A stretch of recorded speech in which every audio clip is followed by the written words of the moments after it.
মুভির প্রথম সিনে আমরা রক্তাক্ত অবস্থায় একটি মেয়েকে গভীর জঙ্গলে একা ঘুরতে দেখি। এরপর দুজন লোক এসে মেয়েটিকে মেরে অজ্ঞান করে তাকে এক অদ্ভুত বেসমেন্টের মধ্যে নিয়ে যায়।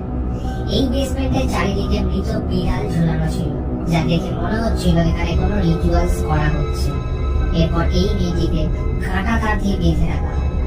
তার জ্ঞান ফিরে দেখে তার সামনে দাঁড়ানো ব্যক্তিটি আসলে তার বাবা, এবং আমরা বুঝতে পারি যে বাবা তার নিজের মেয়েকে এইভাবে বেঁধে রেখেছে। তার পাশে এক বুড়ি মহিলা অনবরত একটি অদ্ভুত বই দেখে কিছু পড়ছিলেন জোরে জোরে। বই পড়া শেষ হতে বুড়ি মহিলাটি মেয়েটির বাবাকে বলে তার মেয়েকে জীবন্ত জ্বালিয়ে দিতে। মেয়েটি তখনই কেঁদে বলে তাকে যেন ছেড়ে দেওয়া হয়, আর সে তার মায়ের কাছে যেতে চায়। মেয়েটির বাবা তখনই বলে ওঠে তার কাছে আর যেতে হবে না, কারণ তুমি নিজেই মাকে মেরেছ। কথাটি শেষ করে তার মেয়ের উপর পেট্রোল ঢালতে শুরু করে।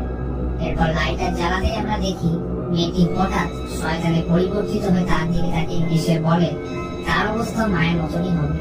বাবা আর দেরি না করে তার মেয়ের শরীরে আগুন লাগিয়ে দেয়, আর একটা শটগান দিয়ে তার মাথা খুলি উড়িয়ে দেয়। এবার মুভি সিন চেঞ্জ হয়ে বর্তমানে ফিরে আসে, এবং আমরা জঙ্গলের মাঝে কয়েকজন বন্ধুদের দেখি। তাদের মধ্যে ডেভিড নামের একটি ছেলে তার গার্লফ্রেন্ড ন্যাটলি এবং তার বন্ধুদের সাথে জঙ্গলের মাঝে ডেভিডের পুরনো বাড়িতে ছুটি কাটানোর জন্য আসে। ভাই, আমার যদি কোনো বন্ধুর বাড়ি এইরকম জায়গায় হয় তাহলে তার সাথে আমি কোনোদিনই এখানে আসবো না।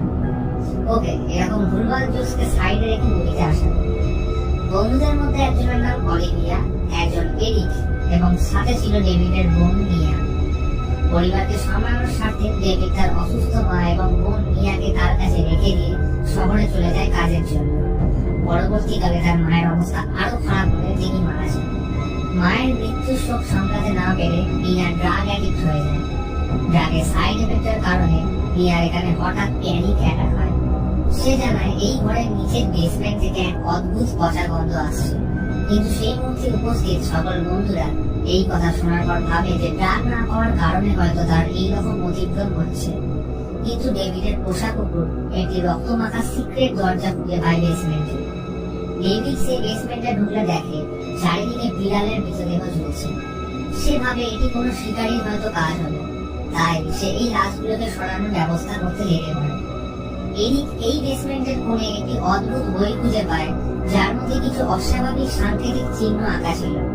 আশা করি আপনারা বুঝে গেছেন এটাই ছিল মুভির প্রথম সিনে দেখানো সেই বেসমেন্ট, এবং এরিক যে বইটা খুঁজে পেয়েছে সেই বইটাই আসলে বুড়ি মহিলাটি তখন পড়ছিলেন। সে এই বইটাকে কৌতূহলবশত পড়তে শুরু করে।